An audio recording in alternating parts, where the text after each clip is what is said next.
this video we're going to have a look at rotoscoping, and rotoscoping is a tool similar to using masks, but it's a mask that is more controllable and really good for outlining objects that move in a scene. So we're going to start with the roto brush tool.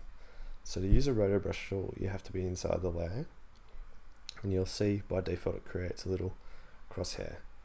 To make the brush bigger, hold Control on the left and then click on the left hand mouse button and hold it in, and if you push forward with your mouse and make the brush bigger, drag back and it'll make it smaller. Or you can go into the brushes option inside the menu and select a brush from in there. So we're going to make our brush slightly bigger, and what I do with the roto brush is I'm going to track this guy in the center. So I'm going to start by colouring over all the bits that I actually want to keep of him. So you can see I'm just colouring over him. Now this is quite a smart tool in After Effects, as it learns to see what you want to keep. So I'm going to leave that gap there near his body, but it creates this purple outline. So at the moment it's all an addition with my brush, so now I'm going to take away spots that I don't want. So adjusting the brush size, if I hold Alt on my keyboard that brings up the minus option, which is a red line. You can see when I drag in, it removes parts of the object. So it removes parts of the selection. Now I'm just going to refine his outline here. I'm going to try and keep as much of his hair as possible and get it close to his body. Now if I zoom in, you can still see it's not a perfect mask. So there's bits I might go back and fix up, like little gaps. And under his arm there, I actually don't want to select the background. So I want to make sure he's isolated from the background itself. So this is very similar to a masking tool, but you can see it's quite a lot quicker to make a more accurate mask.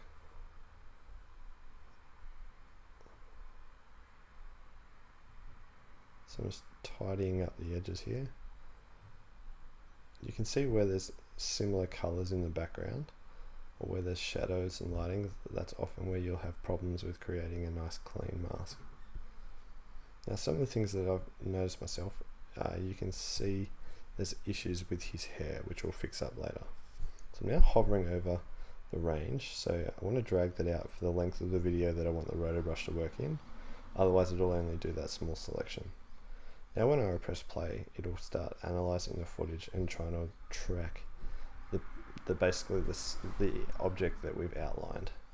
So you can see while he's standing still, the mask is not moving too much, but now when he starts to lift his arm, you'll see there's quite big holes in the mask that I'll have to go in and fix. So I'm just going to pause it there. I'm actually going to go back to where he starts to lift his arm and start to adjust his mask. So this is essentially creating new keyframes as I go. So I'm just going to deselect the parts of the background and then move it forward a frame and just go frame by frame. So you can see I lose a bit of the shirt, so I'm going to fix that up.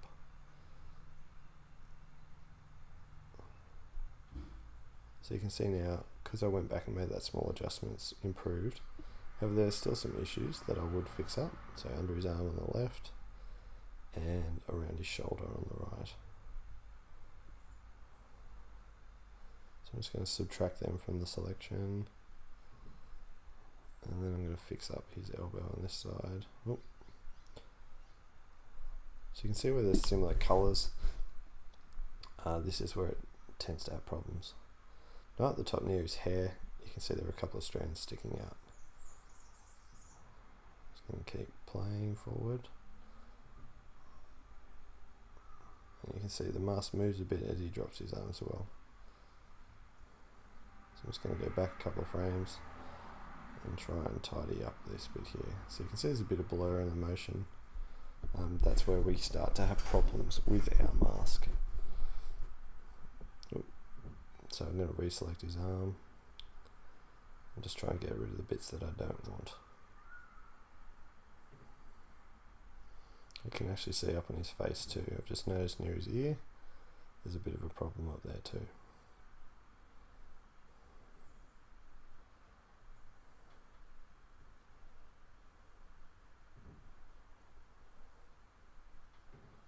just near the side of his face. So I'm going to keep analysing forward, or I'm not going to go too much further.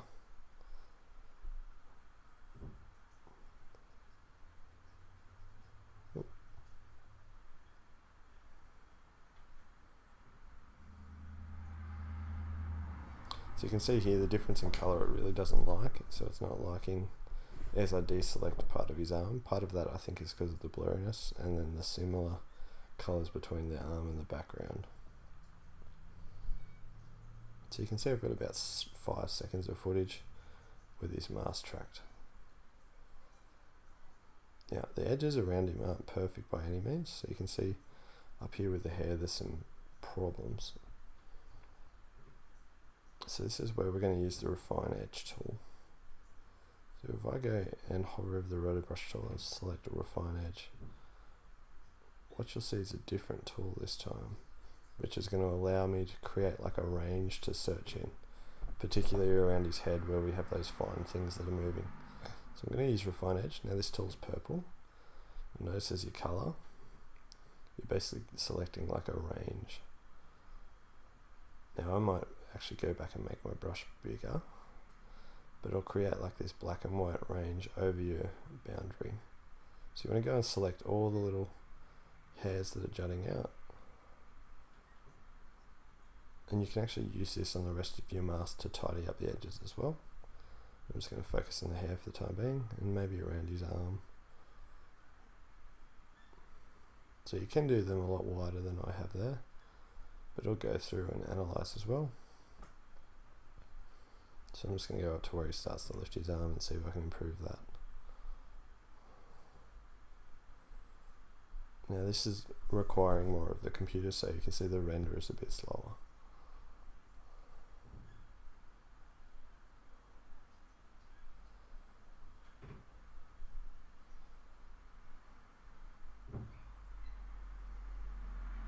Right, so you can see it's rendered through to there. So I could actually go through and tidy up his shoulder and his elbow to try and improve the tracking there. Still getting quite a rough edge around his shirt though in different spots. So I could use more of it and make kind of the search parameter a bit wider.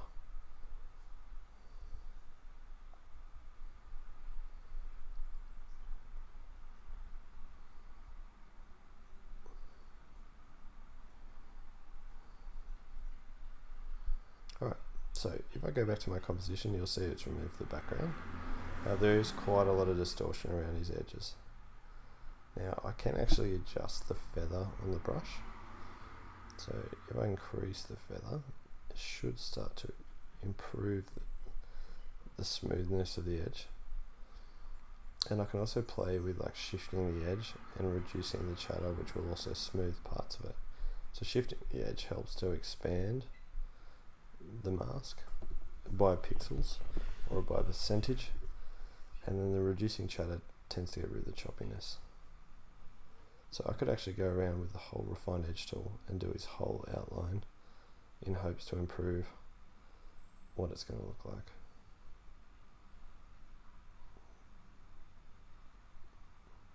Now, it won't be really visible to see these changes until I get into the composition layer.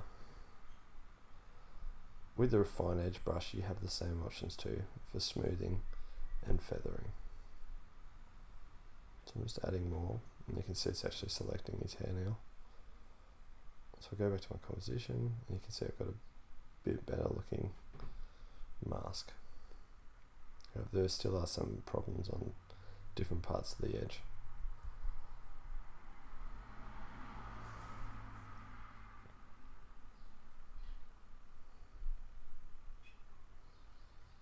So as I said, you can also adjust the smoothness of the Refine Edge brush, which will only affect the areas that I've coloured.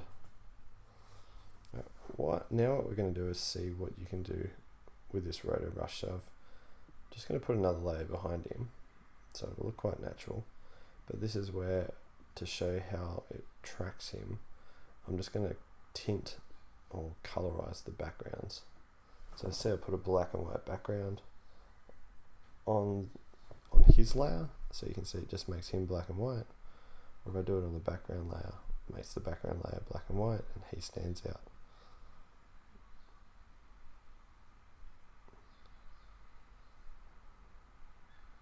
Just going to add some vibrance, so this might brighten him up a little. So I'm going to bring out some more of his colour. And you'll see he stands out quite a bit from the background. So a simple way to create a mask that is animated and follows the subject as they move through a scene.